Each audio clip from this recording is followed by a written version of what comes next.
Great. So this is our rough agenda for the evening. I'll take a few minutes just to kind of contextualize things and introduce the meetup for those that aren't familiar with it. And then we'll start the community discussion segment, in which we can talk about just what you're working on, what you've seen that you found interesting out in the world of ML and AI. And then we will pass the baton over to Jidin to dive into the main presentation. A few words about upcoming meetups. We've got two meetups. We've got an Americas meetup, which you have all joined. This is the one that's done in the middle of the month in US evenings. And then we've got Europe, Middle East, and Africa meetup, and that is done around the beginning of the month in Europe evenings. The next meetup will be, will feature Rana Hanaka talking about Mesh CNN, and that's the next EMEA meetup. And then the next Americas meetup will feature Rishad Misra talking about decomposing fit semantics for product size recommendations in metric spaces. We're always looking for folks to present. You can submit your interest by visiting twimlai.com/meetupcfp, our call for presenters, and let us know what papers you're interested in presenting. You don't have to be an expert in them. You just have to be excited about them and willing to learn and share. Jidin, you will, are you okay with folks asking questions kind of as you go along, as opposed to holding them all at the end, to the end? I would like it at the end, yeah. At the end? Okay. Yeah, at the end, yeah. All right, so we'll hold questions until the end. If you want to, if you have a question and you don't want to forget it, you can type it into the chat. And then as you know, as we approach the end, we will we'll make sure those questions get answered. Yeah. Okay. And so now we'll kind of switch gears and jump into the community discussion. And again, we can talk about whatever you all would like to chat about that's relevant to ML and AI. Some of the topics that come up in this segment are questions, comments about recent shows, topics or guests that you'd like to hear from, what you're working on, what's caught your interest, new projects or papers you've seen, etc. And actually, before we kind of dive into news, I'm curious about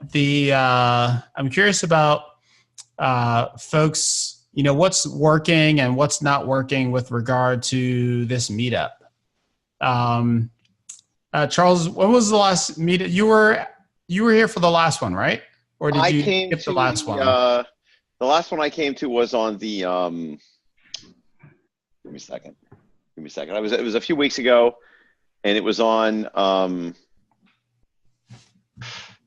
It's on the tip of my head. I remember the talk, but I can't quite remember the name of it. You know, you see so many of this stuff. The main issue with me is the time. Is the time?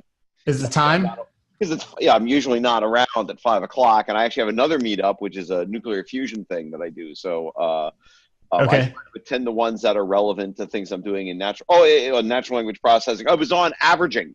It was on stochastic gradient. Stochastic gradient averaging, yeah. Right. So it's just so I try to sit in on the ones that, like here with BERT, I mean, I use embeddings every day in what I'm doing. So I think just, trying to remember all the details of this stuff. It's nice to have someone just kind of, okay, let me review what's going on here with this. It's just timing, trying to. For you is timing. Just time, who has, I actually, trying to find the time to do everything I want to do. So I think it's a very nice meetup, but just time. Okay. The Saturday morning's a killer, because I'm always study out. Group one? Yeah. Yeah, because I'm out I'm out on a Saturday morning, I'm out the door. So, but it's very good. You're Bay Area, so it's 5 o'clock for you. It's 5 o'clock for me, yeah. But I think for many people, it would maybe not an issue, but for me, it's just because I got other stuff going on. Yeah. And Jidin, where are you based? I'm from India. Yeah. It's about to be 6 in the morning. About what time? 6 in the morning. 6 in the morning. Okay. Yeah. And did you, you mentioned the weight averaging. Did you attend that one as well? Yeah, I attended that too. It was for William, right? Yeah, I attended that too. Yep. And would you consider yourself a regular attendee of this meetup? And if yes, so, I do. I do consider myself a regular attendee. I was there for the Fast AI study group too. So I'm pretty comfortable with this time. Okay. How about Maritza or Preetha? Any comments on, is this your first time or you're regular? If you kind of in and out, what is it that causes you to be in and what is it that causes you to miss them? Just curious about how the time is working for folks, how, the topics working for folks, or are there things that we can be doing better? Any takers on that?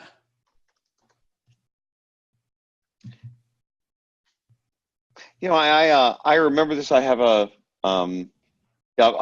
who is it that suggested to watch this again? It was a fellow. I was looking at some things in search relevance, which I work in, and there was a fellow who had given a talk here, so I went back to review it because he works in search relevance. His name is let me look it up. I'm looking it up. I'll find it eventually. I'm sorry, I don't have it. But he's a fellow overseas. So it's just useful to have these things recorded because eventually you go back and look at them. I mean, the one for me, I think, which was the best, was with Joachim's. Because that's his stuff is. I mean, I've worked with his stuff 10 years ago, and it's very, very technical. And so just sometimes you do the presentation, come back and see it when it's relevant to something I'm working on. Like I'm working on search relevance now and AI for search relevance. So I know there are people doing this, and just being able to go back and watch these is very useful. The interactive stuff is just hard because there's so much going on, everywhere. In the Bay Area, I could go to a conference, I could go to a meetup every single night. On AI, it just never ends.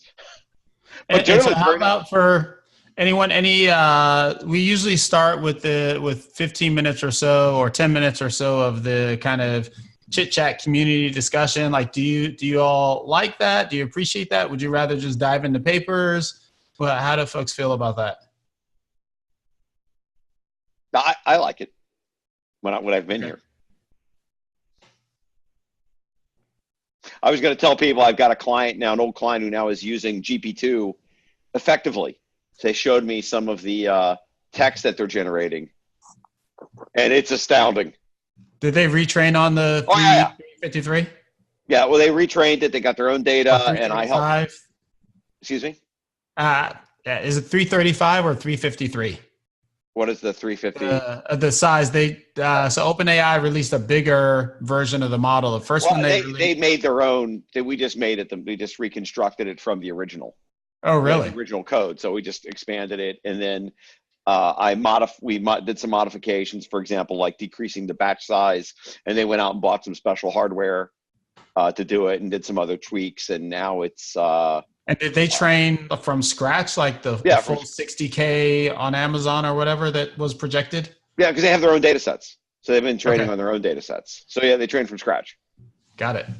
So nice. This is a big company. They have plenty of hardware. It's not an issue. It's more, they bought special purpose hardware. We worked on the similar project, I don't know, year and a half ago on text generation. Yeah. So we're already way ahead of the game on trying to know, we knew we wanted to do this. They knew they wanted to do it. And so when this came out, I've just been kind of, they're an old client, so I've just been giving them hints and helping them out, understanding. They've been able to figure it out, and they sent me some of the text they generate. I'm like, wow, it's, long form paragraphs. Maybe there are one or two sentences that are a little squirrely, but the rest of it is, it's pretty amazing. And can you speak at all to the general use case? It's proprietary, but it's not, it's not like fake news or things like that, but they crawl the web. They have clients in Europe who are interested in, generating text for the web for SEO purposes. Okay. So that's what they're doing. And in the past they'd had text spinners. So they're the guys like you put a piece of text and it spins the text and generates out more text and these kinds of things. And so now the ability to create full blown text out of like a single single sentence is pretty amazing. It's, whether it will whether they can turn into a product, I don't know, where the product stands, but from what I've seen so far, it's pretty good. I mean, certainly better than anything we were doing. We were trying this before using the LSTM models, and it was just, you could get like, it just didn't work. It was incoherent. Right. So this stuff's it's really off the chart. It's not that hard to retrain. Yeah. I mean, you have to know what you're doing. We shrank the batch size and changed the regularizer to make the two things are making smaller batch sizes and sparse regularization, because these models, the attention models are very big. The weight matrices are very, very big, and if you need to sparsify, you need like a sparse regularizer to keep them from getting too much noise, getting too noisy.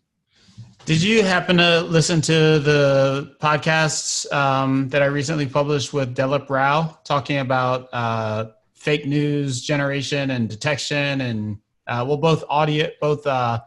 we talked about fake content detection and generation across several media, text, audio, and video, and imaging. I haven't seen it. It sounds very interesting. It's a pretty good one. It was within the, it's probably like the sixth most recent one I'm looking at. It's Fighting Fake News and Deep Fakes with Machine Learning, featuring Delip Rao. Deep fakes, man. Who would come up with deep fakes? Who has time to do this stuff? The text I understand because you can, but that's very interesting. I'll take a look. That's very interesting. Yeah. I think you'll like it based on what it sounds like they're doing. Yeah, cool. they go ahead. No, go ahead. We have I just want to bring it up because it's relevant to the stuff that we're talking about with the BERT and these different kinds of embedding models. And I thought it was we talked about it before last time. And I'm just they showed me what they had. I was just like, wow.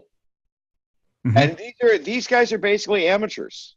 They're not researchers. They think we did an engagement with them. They did the fast AI coursework that you guys do. You didn't go through your program, but they did the online stuff that's here at USF, and they figured it all out. And I kind of helped them out as like online. I'd help them out just learning how to do like understanding some of the more nuance, and they're now totally self-sufficient. Wow. That's pretty cool. That's pretty amazing. That's a great statement to how accessible all this stuff has become. Yeah, if you put the effort in, if you put they're good. They're good engineers. They've been running a company like a big company for about 15 years. It's they've started their own company out in Europe.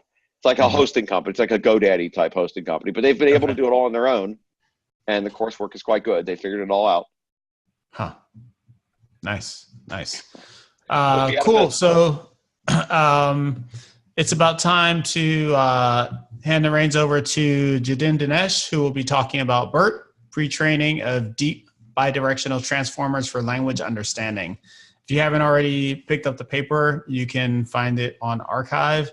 I'm going to stop sharing now, and Jidin, you can start your share. Okay.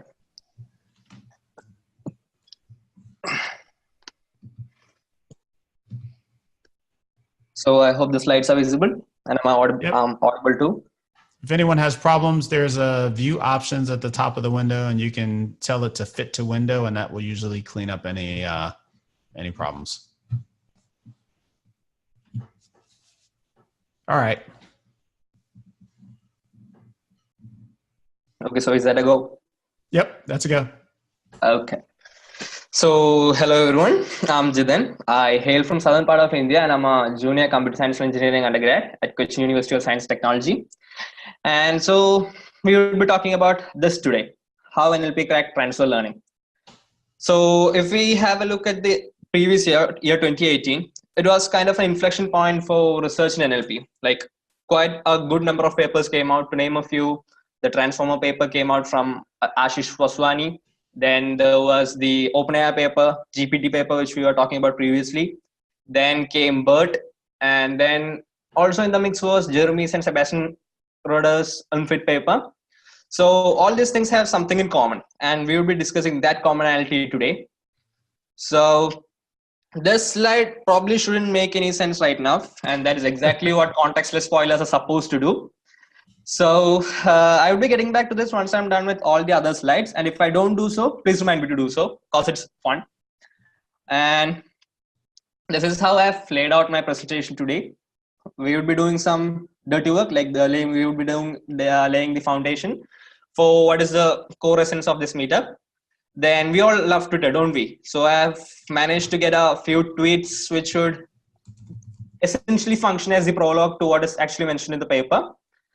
Then we would be doing a deep dive into the BERT paper and getting into the nitty-gritty details of what the authors are suggesting. Then to just break the monotony, I've managed to find a few Collab notebooks which are really worth sharing. So we'll be getting into that too. Then I would be briefly touching about how we can actually do the transfer learning to a downstream NLP task. Like there are two ways of how you can go about it. And finally, I would be winding it all up with a few closing remarks and followed by the Q&A session. Please keep your questions to the last because I would really love answering them. So everybody who has done kind of something in NLP, at least a sentiment analysis task, would be familiar with Wordtoech.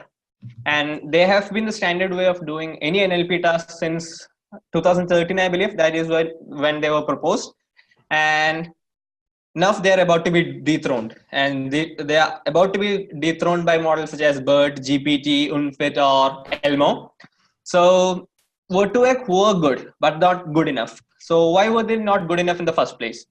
So Wordtoech vectors or glove embeddings, which we were used to incorporating in all our projects, were shallow embeddings. By shallow, I mean that they were embeddings which were retrieved from a shallow neural network. Like they would be just 2 layers deep, and they won't be able to capture all the intricacies of the language or the semantic behavior as such. They would be just like every word would be represented by a k-dimensional or d-dimensional vector. That's it.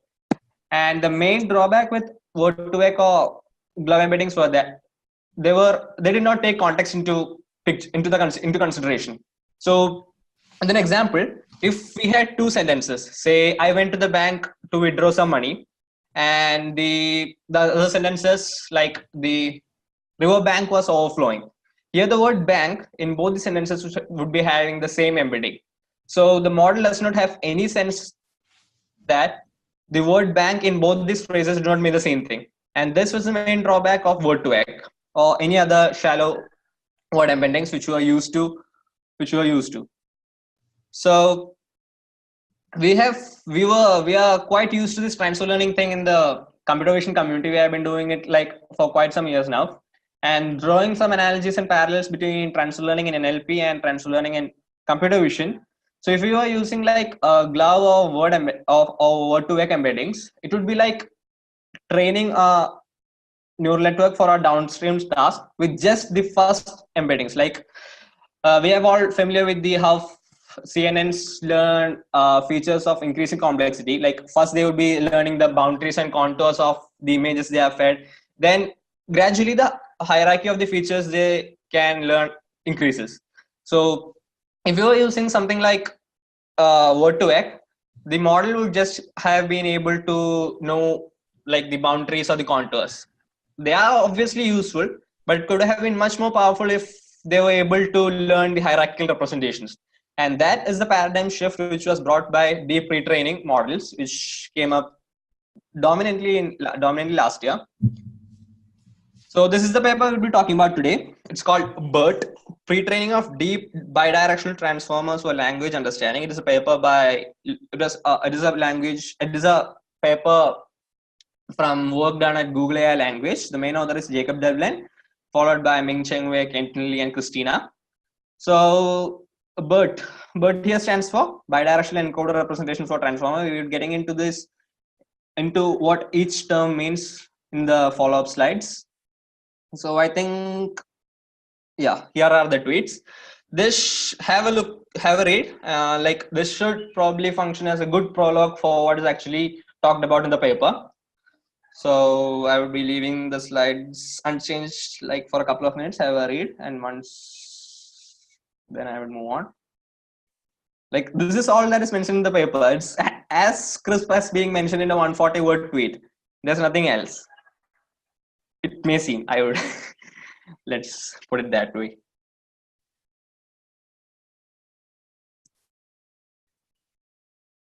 So this is like the novel or the innovation that the authors proposed. Then these are the state of the art results that this mentioned paper brought.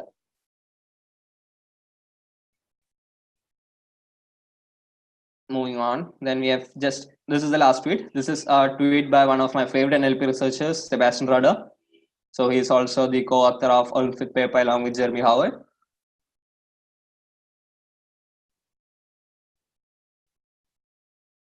Well, now you know what BERT is. Like this tweet should easily give it away. Now it's time to actually get into the paper. So we may think that this concept or idea of pre-training a language model came out of nowhere in last year, but this not so.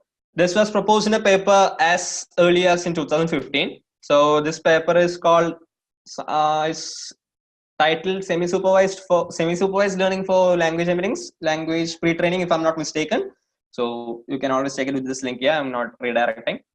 Then, but the main question was that, was it possible to train a single pre-trained language model which was useful for many downstream tasks at hand? Like we know that, say, take into consideration BERT. It was good enough for like 20, at least 15 tasks.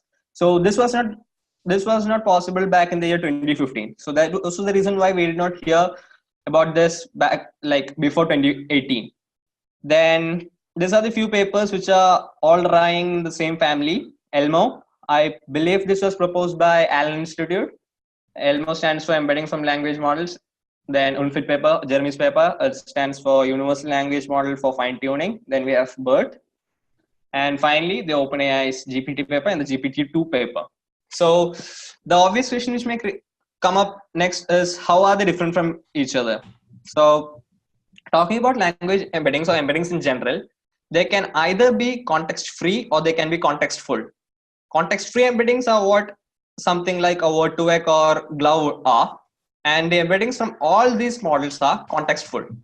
So how are they different from each other? Like embeddings, ELMO paper, how they trained or got the embeddings was that they trained two independent by the LSTM networks, and they concatenate, like one LSTM was trained from left to right, that is they were conditioned on the left context, and one other independent LSTM was trained on right to left context. And so you have two embeddings and they were like concatenated together in a shallow function. This was how the embeddings from ELMO paper was trained.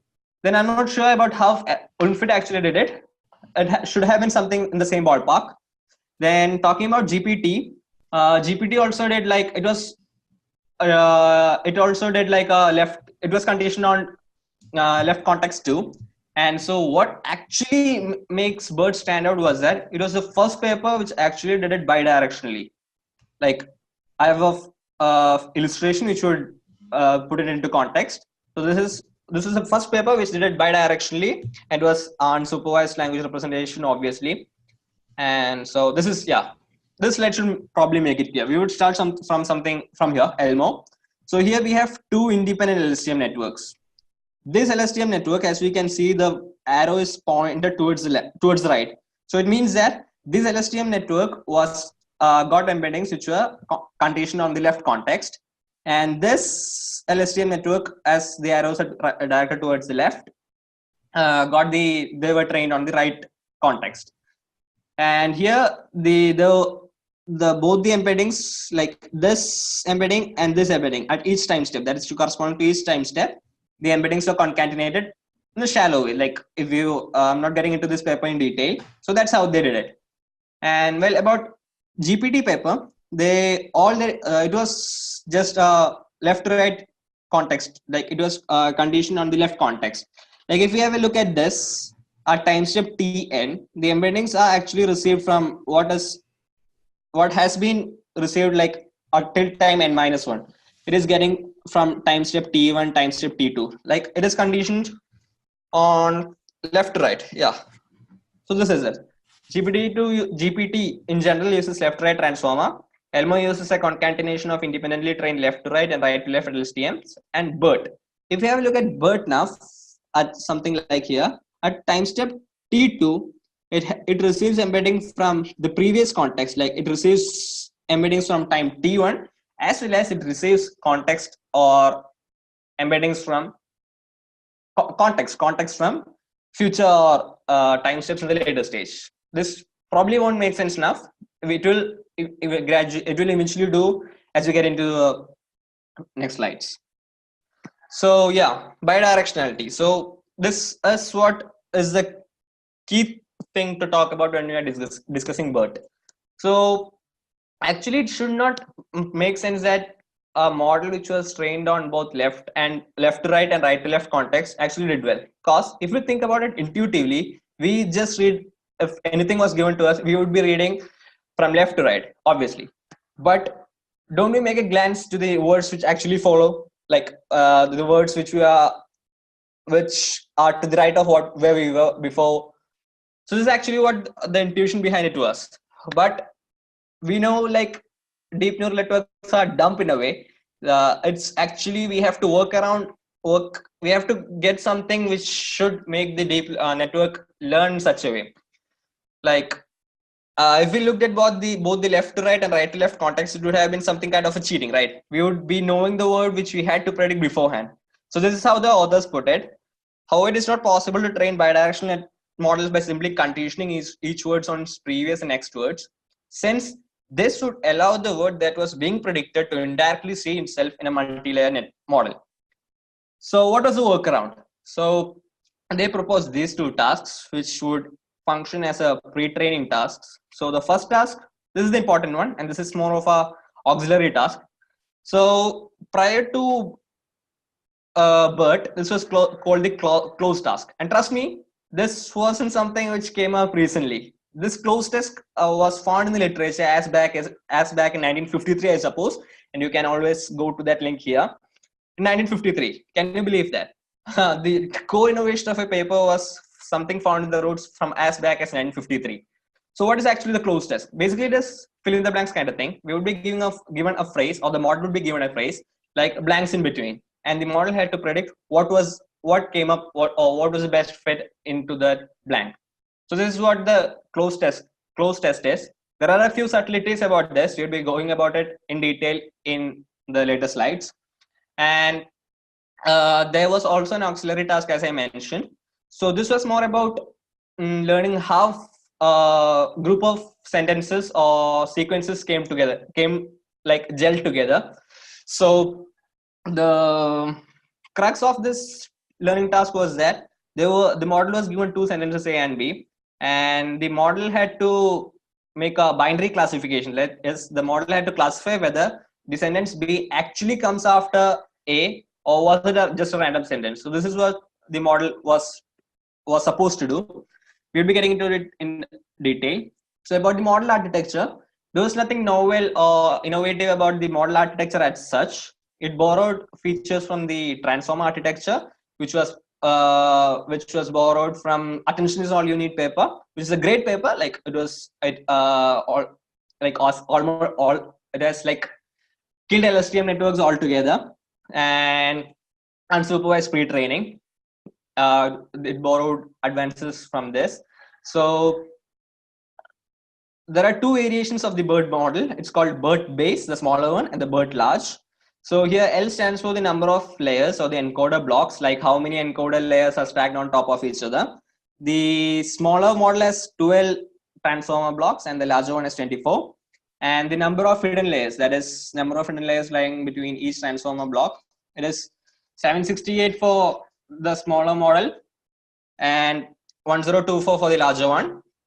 And about the number of parameters, it is huge. Like even the smaller one is like 110 million parameters and the larger one has 540 million parameters. So it is actually a great it's a pain in the ass to train, but why not? You have Google, you have everything. Like you have cloud TPUs at your disposal, GPUs at your disposal. So why not? And that's exactly what they did. So like now if we are getting into the core or the depth of the paper, so like this is kind of a normalization task where the input cannot be fed into the model as such. There was some cleaning of sort which had to be done. So the token embeddings which were used were from the WordPiece embeddings, and if you are not familiar with these WordPiece tokens, they are somewhat similar with the embeddings like glove or Wordtoech, but this was word embeddings was actually proposed by Google itself, so they thought of using it. So the obvious question is, why did they decide to use WordPiece embeddings instead of something else? So the most intuitive question is that, like, using WordPiece embeddings, it makes it easier for the model to make sense of words that are out of vocab. Like out of vocab, I mean that like English has like huge number of words. You can possibly make the network aware of every single word. So there has to be some like error handling or like exception handling in case the model comes up with a word which is not there in its vocab. So WordPiece embeddings takes care of it in a subtle way. So suppose playing was not there in the vocab of the model. So it would these embeddings would be doing is that it would be breaking the word playing into two, like play and ing. Play should have been there. So and ing, there are certain workarounds with how this phrases would be done. This token should be done. So I'm not getting into the details. So the basic point about using WordPiece embeddings was that you could keep the size of the vocab small, and also like provide a robust way of working around the words that are not in the that are out of context or out of the vocab. So then there are three embeddings which are to be incorporated into the BERT model. So the first one are called token embeddings. The second one are called positional embeddings, and the third one are called segment embeddings. The positional embeddings are used because transformers can't make sense of the transformer architecture can't make sense of which word is actually occurring in a phrase. I mean to say that it will treat the first and last tokens of the input exactly the same. Like there won't be a temporal understanding of the model, like which word comes before to it and which one comes after to it. So to work around this, they use something called a positional embedding, and this is directly borrowed used from the attention is all you need paper. And we have something called segment embeddings. The use of segment embedding is that BERT is a model capable of taking like sequence, like it can take as input string of sentences, like or multiple sentences. So there had to be some way the model had to know which embeddings came from which sentence. Like if there were two sentences, each sentence there would be a corresponding embedding which was unique to it. So that is what I meant to say. If that doesn't make sense, I have an illustration to go through it. So we have the token embeddings, we have the segment embeddings, and we have the position embeddings. Suppose this was a input. My dog is cute. He likes playing.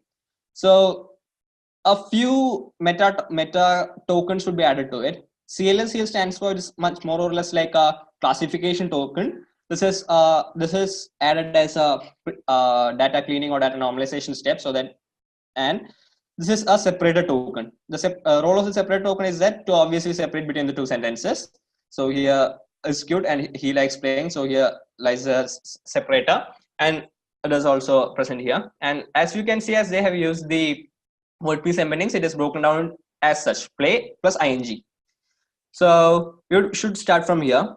Like there won't be a embedding for CLS, right? I hope, like in the WordPiece embeddings, this is like an arbitrary token. So, and all these embeddings are taken directly from the WordPiece embeddings, which is from the work done previously by Google AI language. And if we have a look at segment embeddings, the role of segment embeddings was that it had to distinguish between the two sentences. So my dog is cute. Every token in that sentence has the same embedding, EA. And similarly, every token in the other sentence has a different or a as an embedding different from the previous one. So it has EB. And finally, every word in the token, every word in the input sequence has a position embedding, so that you can easily understand which word came prior to it. Like say cute has a position embedding of E4. If you have a look at the embeddings of E3, E2, and EUN, you can make sense that my dog is are the words that came before it. So this is about the input representation. I hope that made little sense. Then this is consolidating everything. As I mentioned, as I've been talking about the embeddings, I've been talking for a couple of minutes now. Token embeddings are just vector representations of the word, like they would be a k-dimensional vector or a latent feature, which should be embedding, which should be incorporating what the word or the token actually means. And the segment embeddings are vector representations to help BERT distinguish between paired input sequences in case there are multiple sentences which are given to as input. And multiple sentences are used as input for quite a few tasks, which we'll be brushing upon later. And the position embeddings allow BERT to know the absolute or in some sense relative positions of the word too.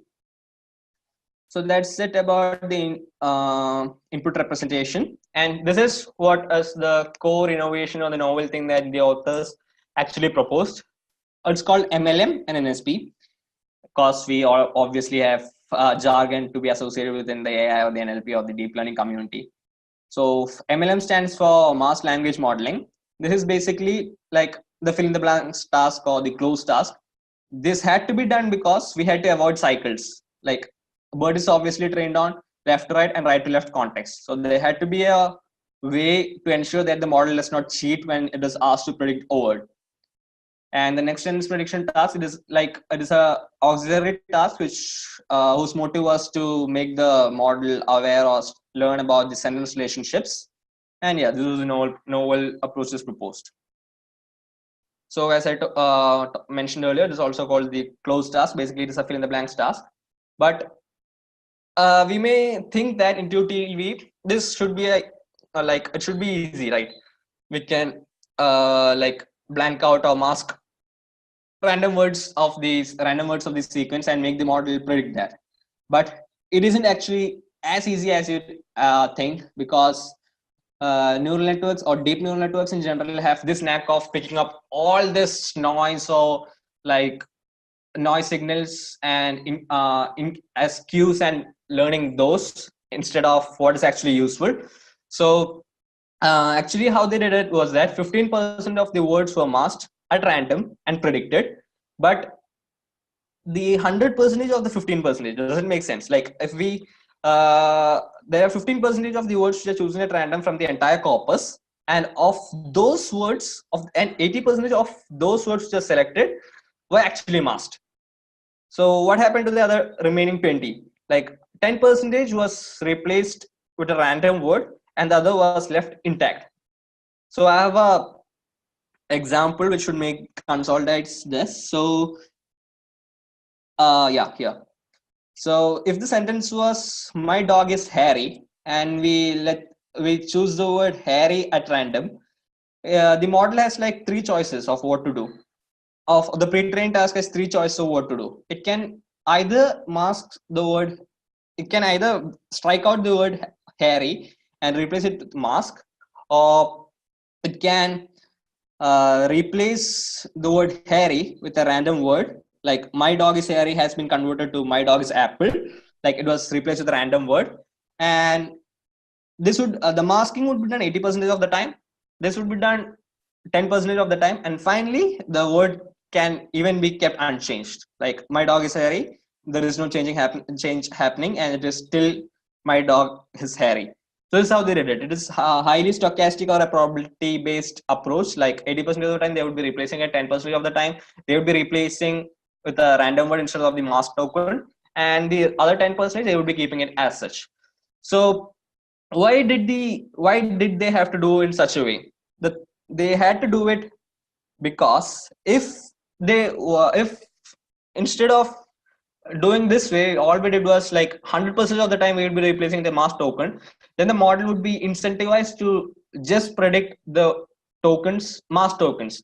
So this means that the model can slack off. That is, instead of learning a representation of everything that was important, the model would somehow the model would have been lazy, and just all it would be doing was that it would be predicting the mask tokens.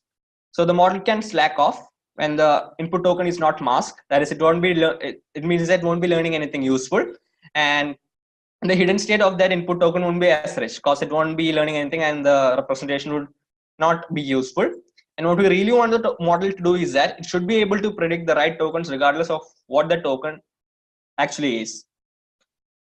So this is why they did it, so that now the model does not actually know, like, at any word it can be made to predict any word. So it had to be good enough, it had to learn something which is good enough for any token it can be asked to predict. So this is actually what they did.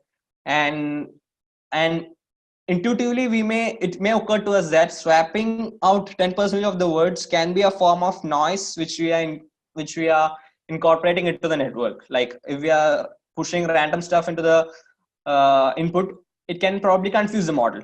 So this does not happen much because it is a huge corpus, and we are doing this random swapping out of the tokens with only about 1.5% of the actual tokens, so that the authors say that it doesn't actually confuse the model in any way.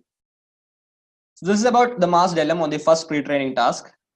And the next task is called next sentence prediction task. It is a much more simpler task compared to the MLM one. So here during training, 50% of the inputs, like here it is a training task which takes a couple of sentences as input, and what it would be doing is that 50% of the time the inputs are a pair of sentences in which the second sentence is actually follows the first sentence. Like it's a subsequent of the original sentence which was given as input, and the other 50% of the time the model would be presented with a random sentence. Like there would not be a the two sentences won't be coherent, and the model had to pick this up. So this was meant to encourage learning relationships between the sentences. And how they did it was that it was basically a binary classification task. The model had to predict a token, like the CLS token, which was the arbitrary token concatenated with every embedding. So it was basically a binary classification task. If the probability of the token was high, it stands for is next, and it gives us the cue that the two sentences actually are in context and they are referring, and one is subsequent of the other. Then this is how they did it. We saw the output of the CLS token. So that would be transformed, it would be multiplied with a 2x1 shaped vector, so that the output is just 1. And then we would be feeding that into a softmax layer so that it spits out probabilities. And if the probability of that token is high, it means that the two sentences were actually connected, like the second sentence came after the first one, and if not, they were just random sentences. So this is all about the pre-training tasks. Then if anybody like deep learning or AI or machine learning or whatever, of today it is more or less like hyperparameter tuning. So if anybody was curious about how they actually did it, the training data was unsupervised, like they did not have labels, and the data set was actually a mix of two, like there were two data sets which are concatenated into one.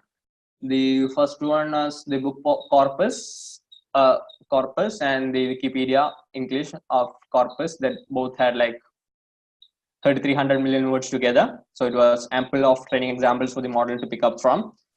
And the batch size were 512. The training steps were this, and the epochs were 40. The optimizer used was Adam, the learning rate. Then it used something like a learning rate schedule. If you are familiar, you should be familiar with that now, thanks to Jeremy. Then it used a dropout. Then JLU is a it is not it's like a activation function which has come up in literature for quite some time enough, but it isn't available in PyTorch or something. So I've recently, like after reading this paper, I've made a pull request, and I would probably be looking into an implementation of JLoop like in a couple of weeks. And as I told, like it has 3,300 million words in the corpus, and the training should have taken long, and it takes like 4 days on. It takes 4 days on 16 cloud TPUs. So imagine how that would have worked out if they didn't have access to TPUs and all they had to do was with GPUs. Like it took 4 days on 16 cloud TPUs, and each TPU had like 4 cores. So how crazy is that? Only Google could have done that, or pull it. Only they could have done it. So I would probably rest my mouth for a few minutes and jump right into the Collab notebooks. So I would be making the slides available. So the first, I won't be going into this Collab notebook in particular. So this notebook is actually an official one from Google AI. So what this it can be used to tinker around with the BERT fine tuning on cloud TPUs. So have a look at it. Like it's fun, and you will actually know that even though the MLM and the NSP part sounded like intuitive and easy, it isn't actually it isn't as straightforward as it may seem, because it's really complicated if we are talking with the code perspective. And this is a really nice quote which I found from this article by Jesse. BERT is a bit like a Rube Goldberg machine. Though the individual components are fairly intuitive, the end-to-end system can be hard to grasp. And if this is what a Rube Goldberg machine actually is, it's like a contraption, like the one with chain reaction. It is a machine intentionally designed to perform a simple task in an indirect and overcomplicated fashion. I'm not saying that the authors of the paper did it in such a way so as to overcomplicate it. My point was that even though the components may appear to be fairly intuitive, the end system, like they did some heavy lifting to make this open source, and this is actually great work. So let's jump on to the Collab notebooks. So this Collab notebooks are actually also created by Jesse. It is also available in its GitHub. So let me see. We have 2 Collab notebooks. Okay, the usual thing with Collab. Hang with me for yeah, I'm done. So all you have to do execute the cells. That's all you have to do, and we would see what.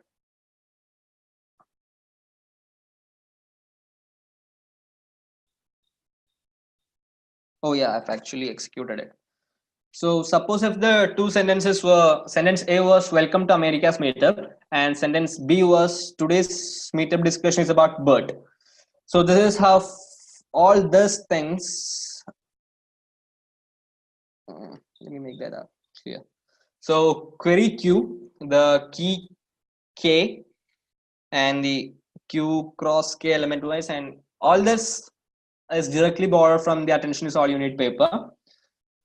So to throw some context, like query Q, it can be viewed as the word to which we are catering. Like what is the word which we are currently looking at time Tn, and key K would be the embeddings of the word to which the attention has to be given.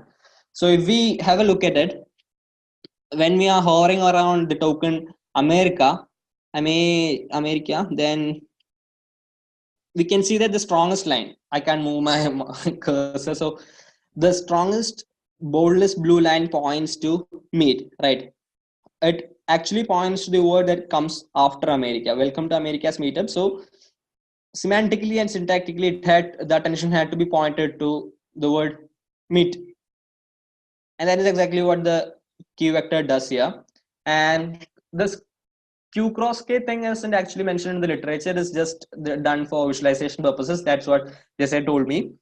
Then this is actually the softmax layer, which makes the classification of whether what word comes after it.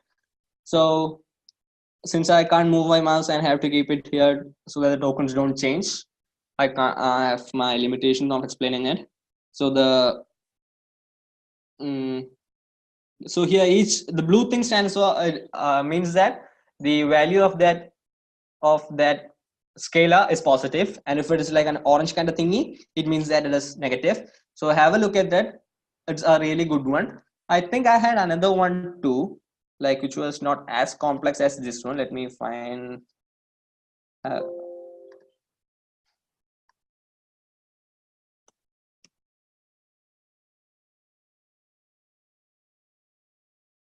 Yeah. So I suggest that you spend time looking into the first Collab Notebook only after you have gone through the attention is all you need paper. And if if somebody wants me to do that, I can do that too. But in a later meetup, I would be glad to do that too, because due to the constraints of time, I was not able to squeeze that into.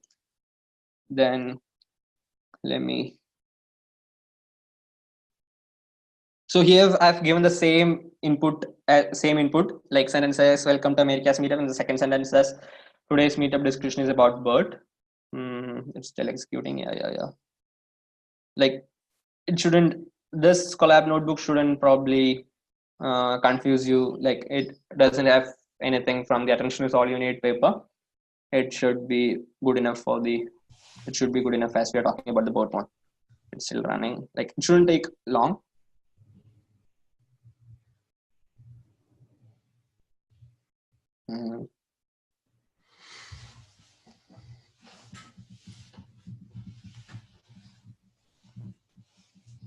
Okay, so by that time I would move on to the next slide.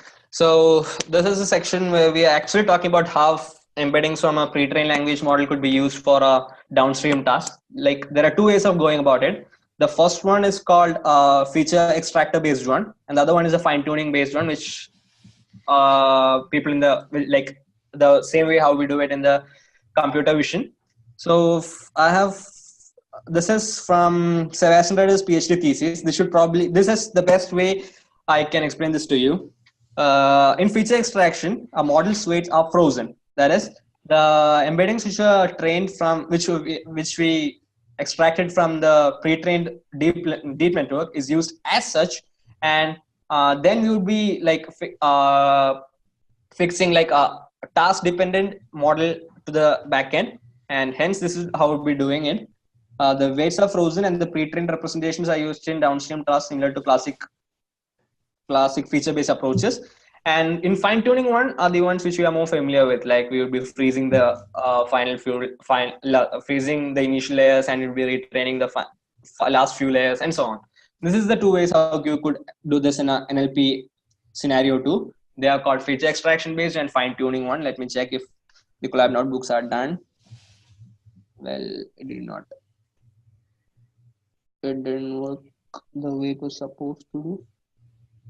Don't embarrass me, please. Said 100%. Was it supposed to pull up those same kind of graphs? Yeah, but yeah, it comes up. It came up. Yeah. There we go.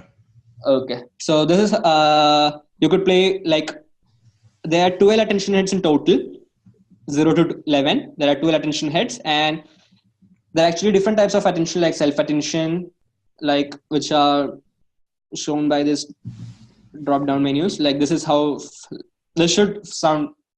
This should be easier for the eye, right? There are no query and the queue things. So the strength of the embedding or the predictive capability of the embedding depends, as illustrated by how thick the line is. So if we have a look at discussion, I've probably narrowed it down. So yeah, today's discussion is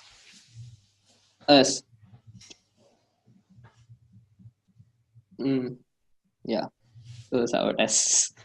Meetup, the orange line stands for the self-attention based head. Like it is paying attention to the same word. Then about, and if we have a look at it, then yeah, that's how it is. Then about a few closing remarks. This paper is this paper does not tell us how or like what are the things that the BERT model actually captures, like why is the BERT good enough to do so? So I had this tweet with this guy. So you would be already, if we are like, we have been strong on Twitter, we'd be knowing this guy. He's the author of the machine learning book for TensorFlow and Scikit-learn. So he's a great guy. So I tweeted him out to him, and cause it did not make any sense. Like, they are telling that it is good enough for this task, this task. They don't tell anything. Why is it good so? Like, what are the features of the language or English that the BERT model is actually capturing? So this was the tweet he came up with. BERT is a huge model trained on huge data. It's hard to know what it learned. But this is a model which, this is a paper which actually helps us to make sense of what a transformer is learning. So this is a really good one. If you are into transformers or language modeling or NLP in general, I suggest you have a look at it. Then recently I found this paper. And which paper is that? Yeah, I would pull that up. 1904. 19040269.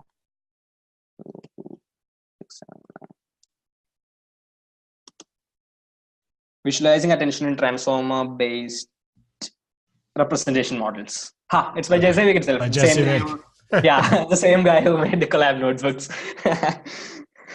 So you can look into that too. And if somebody is really into linguistics, like he or she like really understands what language is instead of how the deep learning part, I really suggest reading into this paper. Like, it actually captures what the model has learned in some way. It is a sole work by Goldberg of Alnay Institute. So I suggest reading it if you have like strong linguistic capabilities of understanding the semantics of the language. So yeah, this is like this picture from, this screenshot is actually taken from the BERT paper. Like, this is how they conclude the paper. While the empirical results are strong, in some cases surpassing human performances, important future work is to investigate the linguistic phenomena that may or may not have been captured by BERT. So I won't say that this space is still vacant. There has been some work, but there haven't been any worth mentioning. And these are the future references of further readings. And the main thing I would like to talk about, like the final thing or the wind-up thing, is that if you have a look at the transfer learning in both the scenarios, like a computer vision based one and then NLP based one, the transfer learning for computer vision was supervised, right? A model would be trained on, say, ImageNet or Coco, which was a labeled data set, and we'll be getting the embeddings for incorporating into a downstream task from there. So the pre-training task was more or less supervised. Whereas in NLP, it is mostly, or it is just unsupervised. So this is a kind of an idea I came up with. Why don't we try training CV computer vision models on embeddings which are received from, say, unsupervised models, like say from a GAN or a Pixel CNN or an autoencoder or a variational autoencoder or something. So this is like, I found this like, why can't someone try that out? Oh, like, it sounds intuitive, right? It works good for NLP. Why shouldn't it work for CV? So that should be from my part. This was the Sebastian Redder's PhD thesis. Is a great one if you're into NLP. Then Jay Elmer has quite a few number of highly informative and useful blogs. Like his blogs feature articles about transformer. It has about Wordtoech and the pre-training language models, and Lilian Wing also has a great article. So that should be from my side, and let me get back into that spoiler slide. So are there any millennials in the house? I think this spoilers can only be understood by a millennial. Can somebody tell me what everything stands for? Anyone? Sam? Well, you've got BERT and Elmo in there. Okay, so which one is BERT and which one is Elmo? So BERT is the orange one with the tall orange one, elongated head, and Elmo's the red one in the front. Okay, you got that one right. So what is this one? Transformers. Wow, great. That was easy. Okay. Masking. That's the masking. Masking. Which part of the paper specifically? It's just like the close task. Yeah. Okay. Mass language modeling. Great. Yeah. So I think my presentation went on quite well. So I'm open to questions now. All right, we did have a question come in from Kazakh. He's asking if this could be applied to undeciphered languages. So how language dependent is it? If you've got some text that has some structure, but you don't know what it means, can you still use it? You should be able to because it's unsupervised, right? Yeah, it's unsupervised. Yeah, probably. Yeah, it should. Like it depends. I couldn't actually understand what she meant to say with. It doesn't actually make sense. It has to be some language, right? It has to either be like a French or German or a Greek. There would have been some semantic capabilities, and this, as a matter of fact, people at Google have not only trained this on English, they have actually made it multilingual. But GitHub. So it does not. The BERT works just as fine for other models too. Like if we have a look at it. The embeddings are available for Chinese. It is available for Thai, Mongolian. So it should make sense, yeah. So any other questions? Mm-hmm. Hey, thanks for the presentation. Maybe a simple question. I mean, I have two questions. The first one is, why not, just use, we do have lemmatization in NLP, right? Yeah, we have. And you mentioned about some specific, process like tokenization or something. Word-based embeddings, yeah. Yeah. So what's the difference? What are we achieving, which we cannot achieve through lemmatization?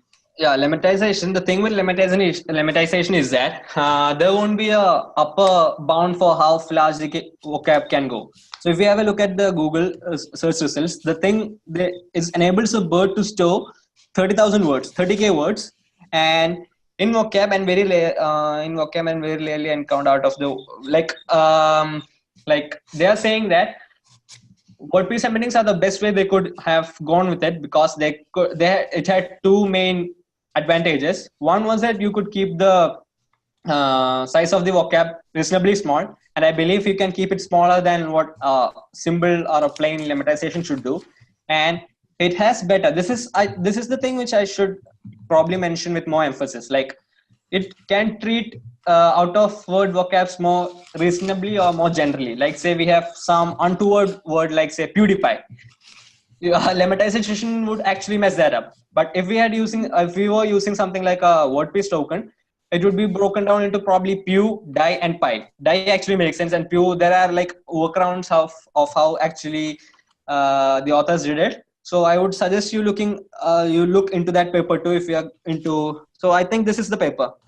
This is the paper that features WordPress embeddings. Like I'm not sure like how they have not gone into great detail into this paper. So I suggest you look at this paper for further questions. Yeah, this is the one. Bridging the gap between human and machine translation. Well, and lemmatization would also get rid of the endings as opposed to retain them. So you're losing information there. Yeah, that is right too. That right. ing thing would be capped off. Yeah. Yeah, I mean, seems like this is a superset or it does more than what lemmatization. So what I meant to say was like, end of the day, even with this technique, they are interested in the word rather than the different form of the word, which is done by right? No. Like, I think that's one of the key differences is that this model retains the ending, whereas lemmatization would just get rid of it. Like if you look at that top row towards the end, it has the ing after playing. Like it still keeps context into picture. Yeah, that's it. That's the main point. Oh, I see. So like, so it will reduce the vocab, right? Like by doing this, that's what I thought. Yeah. Like, it won't be keeping playing into the vocab. Like if suppose the play was already there in the vocab, and when it encounters the word playing, instead of like incorporating playing into the vocab list, it would be just like partitioning into two, play plus ing. Yeah. And this, if like multiple words have the ing, then only ing will be stored only once. I think it's the matter or the fact which we like the thing of attention should be that it's not about how ing is stored.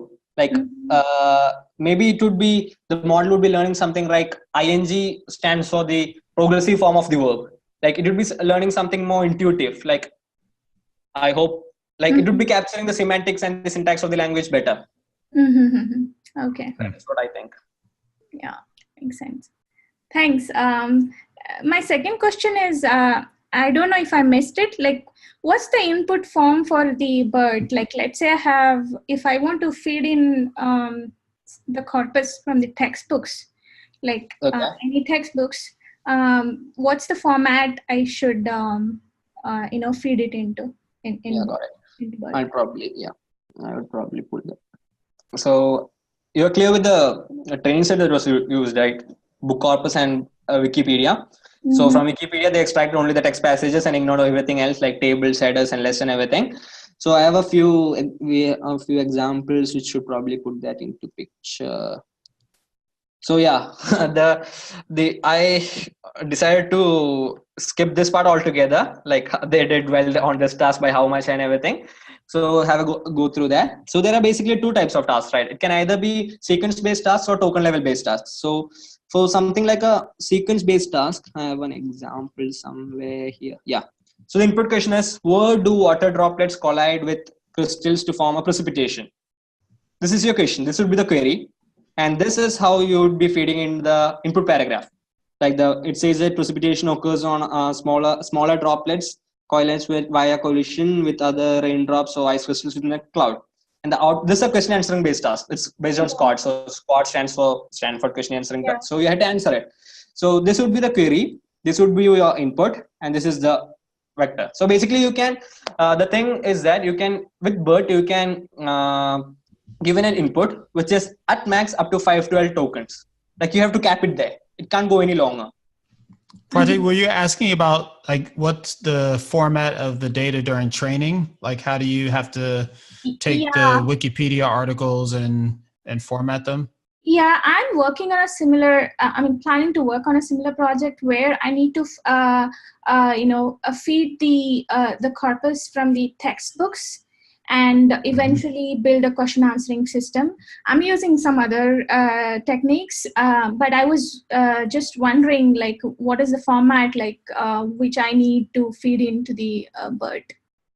Jidin, is it just like one sentence at a time in a single file, or is it broken up by article, and do they remove? I remember in the conversation about GPT, there was, there may have been something specific to what they were trying to do with the model, but they were trying to mask certain things, and they had some leakage of the masks into the model.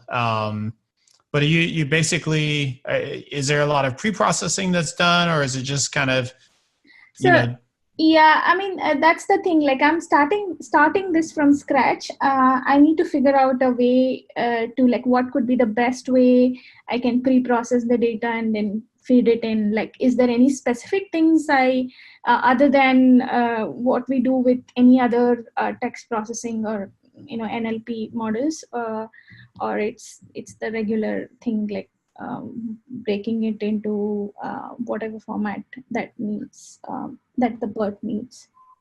So the authors haven't proposed anything specific. All they have done is this probably. So it's an unsupervised task, right? So they're asking and basically like Wikipedia corpus and book corpus are structured. Like there doesn't need the rights to do something like extraordinary to make it structured.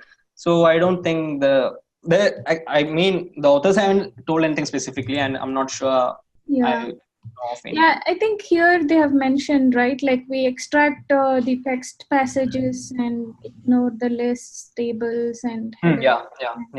Like that's because Wikipedia, because in Wikipedia you have everything, right? You have all these things. So, and those shouldn't actually come up for an NLP based task. That is why they decided to move it. So in case of textbooks, probably you can do is that you can skip, like how have you prepared the data set? Like you have scanned copies of the data set or what? Or you have typed it in? It's mainly PDFs and mostly PDFs of the textbooks.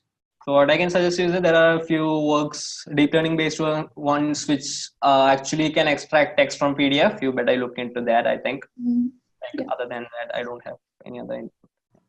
Yeah, when I was playing around with fine-tuning GPT, it was, I just had a bunch of text files, and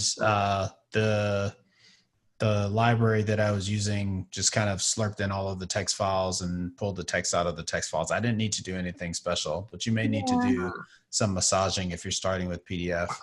Maybe BERT was actually done the same way too. I think like they would have fragmented into like segments, and they would have at the end of one segment they would have checkpointed it and then started training from the next one, and probably it should make sense, right?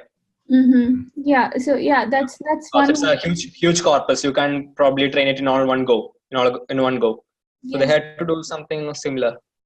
And we don't know, like it's cloud TPU, right? Anything is possible. That's what I think. Any other questions?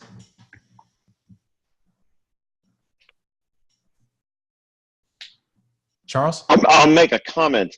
The close experiment, I've seen that in other cases, in particular when I was developing readability metrics for text. And those models were used to determine whether you'd like to know what you read a human text, you'd like to know what grade level is it at. And so the thing that seems to work the best is that you remove the text, you remove random words from the text, and you try to get a human to guess what the word should be. And their ability to guess that word is correlated with their reading grade level. And so I'm actually so it's ancient stuff. Yeah, I'm an ancient guy, so I knew about that stuff. It's used for developing simple readability metrics, like cluster gauge metrics and things like that. It's much more reliable than trying to score, like trying to ask people how readable was this or other kinds of metrics. It's much more reliable just to see if they can guess the word. So it's pretty amazing that it works with the AI as well. Any other questions? All right, Jidin, thanks so much. Great presentation. If you could either post the slides in Slack or send them to me and I'll post them. A lot of great information here. Yeah, sure thing. We'll do. Yeah. Awesome. Thanks so much. Good night, everyone. Bye, guys. Bye.